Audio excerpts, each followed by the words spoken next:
এখন তুই তোর বনে ফিরে যা আর সকল প্রজাদের রক্ষা কর ওই দুষ্টুদের থেকে।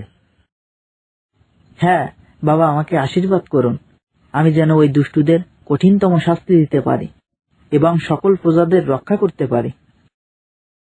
হ্যাঁ, চলে যা, কিন্তু একটা কথা স্মরণে রাখিস, আমার দেওয়া শক্তি তত সময় থাকবে যত সময় তুই অন্যায়ের বিরুদ্ধে প্রতিবাদ করবি। আচ্ছা বাবা, আমার স্মরণে থাকবে। এখন আমি তাহলে আমার বনের উদ্দেশ্যে রওনা হলাম।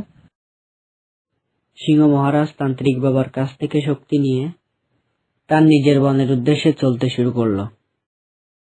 সিংহ মহারাজ বনে ঢুকতে না ঢুকতেই প্রথমে ভাল্লুকের সঙ্গে দেখা হলো। কি রে, তুই আবার এই বনে ফিরে আসলি? তোর এত বড় সাহস হলো কি করে? তুই আবার ফিরে এসে অনেক বড় ভুল করলি। এখন আমি তোকে আমার খাবার বানাবো। হ্যাঁ, আমি তো তোর খাবার হতে এসেছি, তাই না? দেখা যাক কে কাকে কার খাবার বানায়। সিংহ মহারাজ ভাল্লুককে মারার জন্য এগিয়ে গেল এবং ভাল্লুককে মারতে শুরু করলো।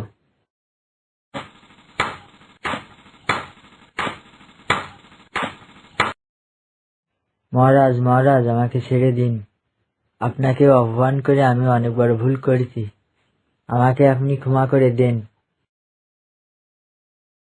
মহারাজ মহারাজ, আমাকে ছেড়ে দিন, আমি চলে যাব এই বন থেকে, আর কখনো আসবো না আপনার বনে।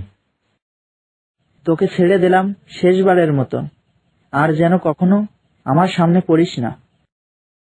যত দ্রুত সম্ভব আমার সামনে থেকে চলে যা, নইলে কিন্তু এবার তোকে মেরেই ফেলবো। ভাগ এখান থেকে। ভাল্লুক সিংহর কাছে মার খেয়ে তার ভুলের জন্য শাস্তি পেয়ে বন থেকে চলে গেল। সিংহ মহারাজ পুনরায় আবার চলতে শুরু করলো। একটাকে তো মেরে তাড়িয়েছি, এবার আর দুইটাকে তাড়াতে পারলে হয়। এবার বাঘের সঙ্গে সিংহ মহারাজের দেখা হলো। সিংহ মহারাজ বাঘের দিকে এগিয়ে গেল। বাঘকে কোনো সুযোগ না দিয়েই সিংহ মহারাজ বাঘের উপর আক্রমণ করলো।